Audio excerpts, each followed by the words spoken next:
Welcome to exam सहपाठी। आज के इस क्लास में हम लोग डेली घटना चक्र की समसामयिकी और सामान्य जागरूकता की क्लास को करेंगे, जिसमें हम लोग डेली करंट अफेयर्स का रिवीजन करते हैं और जीके का भी रिवीजन करते हैं।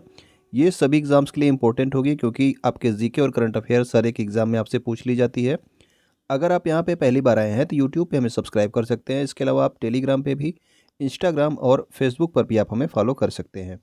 तो आइए स्टार्ट करते हैं आज की क्लास को। सबसे पहले हम लोग क्या करेंगे, जीके और करंट के महत्वपूर्ण क्वेश्चंस का पहले रिवीजन करेंगे और लास्ट में आज के करंट अफेयर्स को देखेंगे। ओके। संघाई सहयोग संगठन 2023 के लिए अध्यक्षता जो है ये किस देश को सौंपी गई है?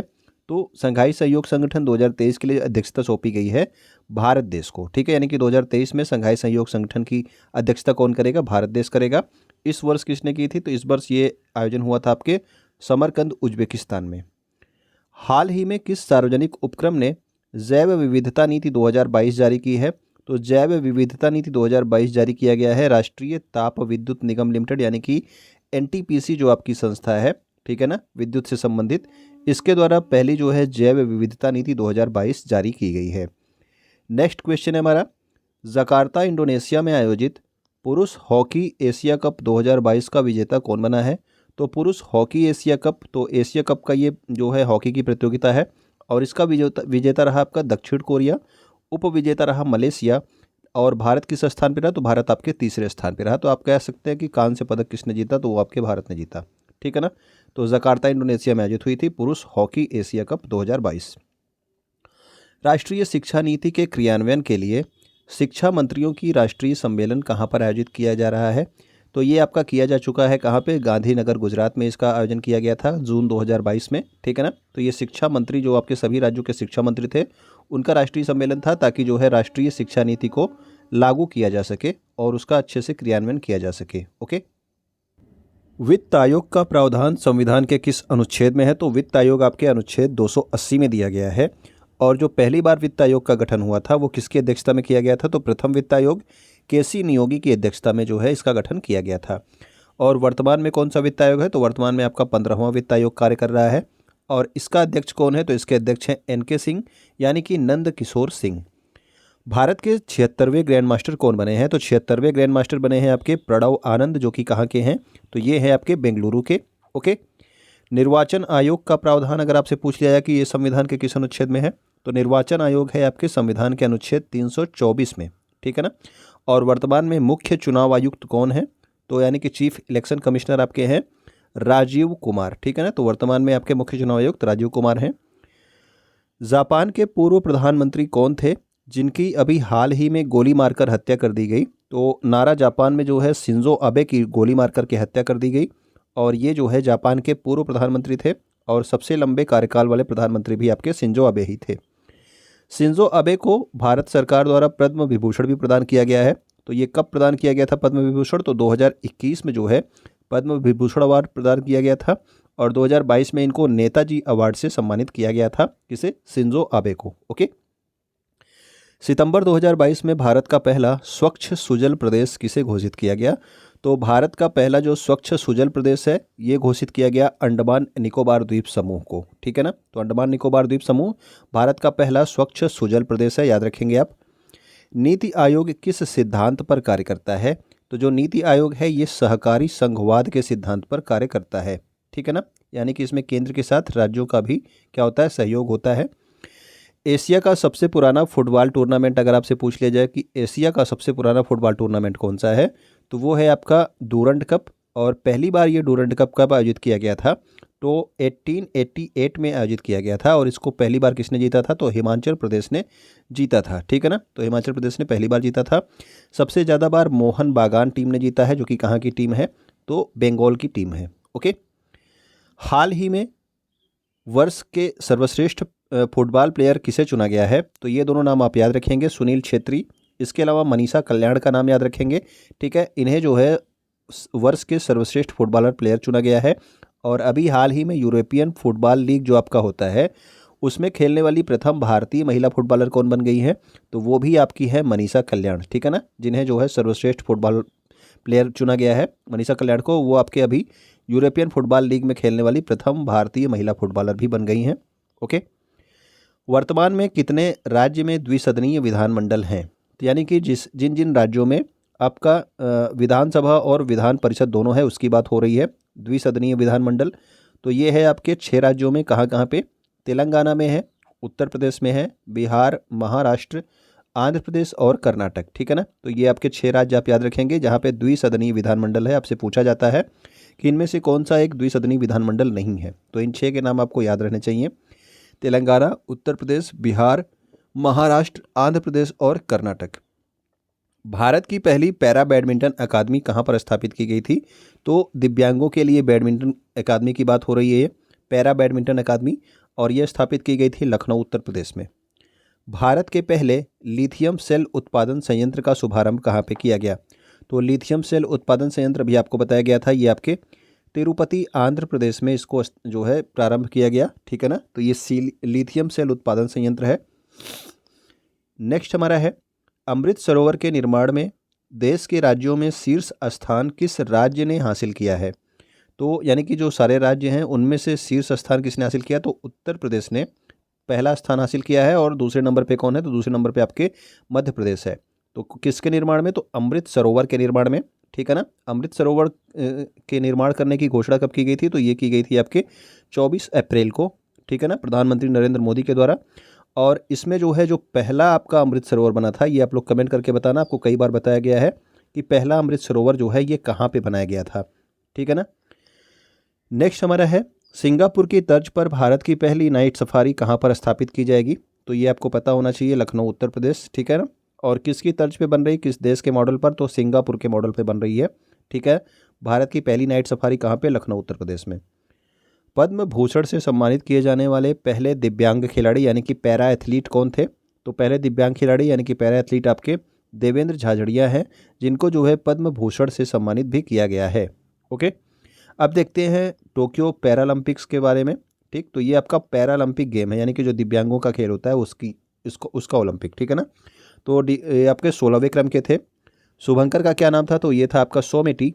भारत की रैंक क्या थी टोक्यो पैरालंपिक्स में? तो ये 24वें रैंक पे था भारत। जबकि ओलंपिक जो हुआ था उसमें भारत 48 नंबर पे था। ठीक है ना?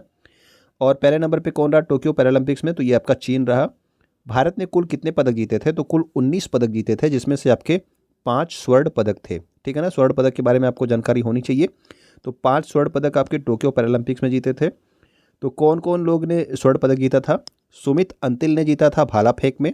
अवनी लेखरा ने शूटिंग में जीता था। ठीक है, स्वर्ण पदक। मनीष नरवाल ने भी शूटिंग में जीता था। प्रमोद भगत ने बैडमिंटन में आपका स्वर्ण पदक जीता। और कृष्णा नागर ने भी बैडमिंटन में स्वर्ण पदक जीता था। ठीक है ना? 17वें पैरालंपिक्स खेल 2024 का आयोजन कहाँ पे किया जाएगा? तो अभी आपका 16वें हुए थे। कहाँ पे?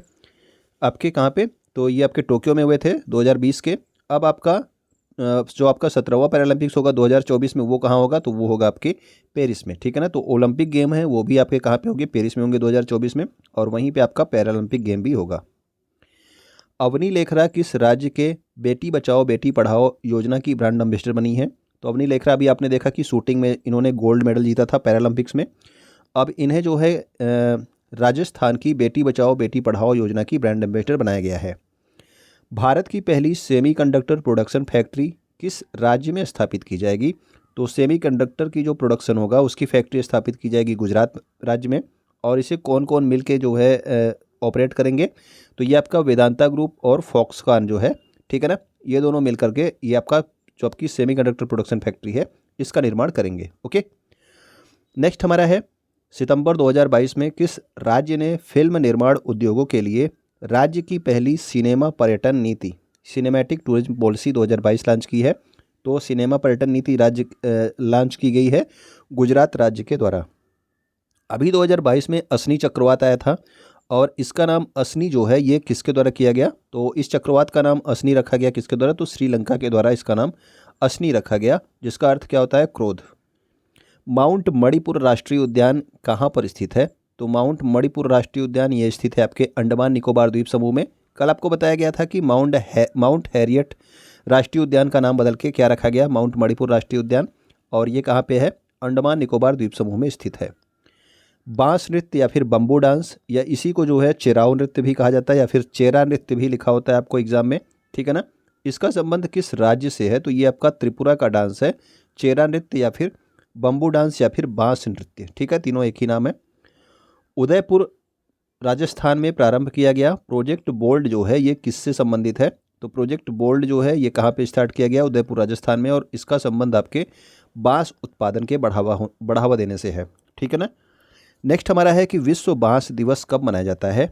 तो विश्व बांस दिवस प्रत्येक वर्ष 18 सितंबर को मनाया जाता है, विश्व बांस दिवस। अब देखते हैं हम लोग 20 सितंबर 2022 के महत्वपूर्ण करंट अफेयर्स को। पहला हमारा है, भारत में पहली बार किस राज्य की विधानमंडल सत्र में महिला विधायकों के लिए एक दिन आरक्षित किया गया है? तो महिला विधायकों के लिए एक दिन आरक्षित कहाँ पे किया गया, किस राज्य की विधानमंडल में? तो ये उत्तर प्रदेश की विधानमंडल में महिला जो है विधायकों के लिए एक दिन आरक्षित किया गया है। ठीक है ना। उत्तर प्रदेश में विधानसभा की कुल कितने सीटें हैं और आपके विधान परिषद की कुल कितनी सीटें हैं, ये आप लोग कमेंट करके बताना। नेक्स्ट हमारा है, सितंबर 2022 में मोरक्को में आयोजित विश्व पैरा एथलेटिक्स ग्रैंड प्रिक्स प्रतियोगिता में भारतीय भाला फेंक खिलाड़ी देवेंद्र झाझरिया को कौन सा पदक मिला है? तो इन्होंने जीता है रजत पदक। और किस में जीता? विश्व पैरा एथलेटिक्स ग्रैंड प्रिक्स प्रतियोगिता में। और आयोजन इसका कहाँ पे हो रहा था? तो इसका आयोजन हो रहा था मोरक्को देश में। ठीक है ना। तो देवेंद्र झाझरिया भी आपको बताया गया कि पहले पैरा एथलीट थे जिनको पद्म भूषण से सम्मानित किया गया है। किस राज्य ने नीति आयोग की तर्ज पर राज्य स्तरीय संस्था स्थापित किए जाने की घोषणा की है? तो जिस तरह से आपका केंद्र में नीति आयोग कार्य करता है, उसी तरह से अभी हाल ही में महाराष्ट्र राज्य ने एक राज्य स्तरीय संस्था स्थापित करने की घोषणा करी है। ठीक है ना। जो आपके राज्य में जो है विभिन्न क्या करते हैं अवसरों पे, यानी कि विभिन्न जो आपके कार्यक्रम होते हैं उनके लिए जो है वो आपके नीति निर्धारण का कार्य करेगी। जापान के संबंध में चर्चा में रहा नान माडोल क्या है? तो नान माडोल एक सुपर टाइफून है, यानी कि एक विनाशकारी तूफान है जो अभी जो है कहाँ पे टकराएगा? जो आपके जापान के क्यूशू द्वीप से टकराएगा। तो याद रखना नान माडोल क्या है? तो नान माडोल एक सुपर टाइफून या फिर एक विनाशकारी तूफान है। हाल ही में कोनो नेशनल पार्क में छोड़े गए 8 चीतों में से एक मादा चीते का नाम प्रधानमंत्री नरेंद्र मोदी ने क्या रखा है? तो इसमें से जो आपके 8 चीते थे, इनमें से 7 चीतों का नाम किसने रखा था? तो वो रखा था आपके नामीबिया ने, यानी कि ये आपके चीते कहाँ से आए थे? नामीबिया से आए थे। और उनमें से 7 चीतों का नाम नामीबिया ने रखा था, और एक चीते का नाम किसने रखा? तो वो आपकी मादा चीता थी। और कुल जो 8 चीते आए थे उसमें आप याद रखना कि 5 मादा थे और 3 नर चीते थे। ठीक है ना। और ये आपका जो नाम रखा गया वो रखा गया आशा। और किसने रखा? तो ये रखा प्रधानमंत्री नरेंद्र मोदी ने, एक मादा चीते का नाम आशा रखा। अगला हमारा है, सितंबर 2022 में 131वां डूरंड कप फुटबॉल टूर्नामेंट किसने जीत लिया है? तो 131वां डूरंड कप फुटबॉल टूर्नामेंट जीता है बेंगलुरु ने। और उपविजेता कौन रहा? तो उपविजेता रहा आपका मुंबई। ओके। तो यह भी आपको बताया गया था, डूरंड कप एशिया का सबसे पुराना जो है क्या है? फुटबॉल टूर्नामेंट है। आपको बताना है कि इसकी शुरुआत कब हुई थी, ये भी अभी आपको बताया गया। तो आप लोग कमेंट करके बताना कि इसकी शुरुआत कब हुई और पहला विजेता इसका कौन रहा। ठीक है ना। तो 131वां Durand cup football tournament Bengaluru में आयोजित हुआ, उपविजेता आपका रहा मुंबई। बेंगलुरु में आयोजित नहीं हुआ, बेंगलुरु ने इसको जीत लिया है। ठीक है ना। कजाकिस्तान ने अपनी राजधानी नूर सुल्तान का नाम बदलकर क्या रखा? तो ये बार बार जो है 2-3 बार अपनी राजधानी बदल चुका है। कौन? कजाकिस्तान। तो इसकी राजधानी पहले अस्ताना थी। ठीक है ना। उसके बाद उसके नाम बदल के दूसरा नाम रखा था। अब फिर नूर सुल्तान से इसका नाम क्या रख दिया गया है? तो अस्ताना। तो अभी आप याद रखेंगे कि कजाकिस्तान की वर्तमान में राजधानी क्या है?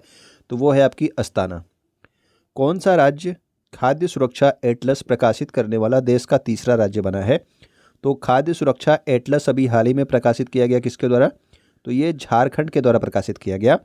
16 वर्ष पहले जो है ये आपका पहला और दूसरा राज्य कौन बने थे? तो वो आपका बिहार और उड़ीसा थे। ठीक है। जहाँ पे खाद्य सुरक्षा एटलस पहले से जो है प्रकाशित किया जा चुका है, बिहार और उड़ीसा पहला और दूसरा राज्य थे। और अभी खाद्य सुरक्षा एटलस प्रकाशित करने वाला देश का तीसरा राज्य कौन बन गया? तो वो है आपका झारखंड। सितंबर 2022 में कौन सा देश श्रीलंका का सबसे बड़ा द्विपक्षीय ऋणदाता देश बन गया है? तो सबसे बड़ा जो है ऋणदाता देश श्रीलंका का कौन बन गया है, यानी कि श्रीलंका को किसने सबसे ज़्यादा ऋण दिया है? तो वो बन गया है आपका भारत। ठीक है ना। तो भारत लगातार जो है श्रीलंका की सहायता कर रहा है उसके जो है मुश्किल के दिनों में। तो ये हमारे महत्वपूर्ण करंट अफेयर्स और जीके के रिवीजन थे। उम्मीद करता हूँ कि आपको अच्छे लगे होंगे। तो आप अपने दोस्तों तक इसको जरूर शेयर कर दिया कीजिए। ठीक है। जो किसी भी एग्ज़ाम की तैयारी कर रहे हो, वनडे एग्ज़ाम की। और आप वीडियो को लाइक कर चुके होंगे अगर आप यहाँ तक देख रहे होंगे। तो वीडियो को देखने के लिए आपका बहुत बहुत धन्यवाद।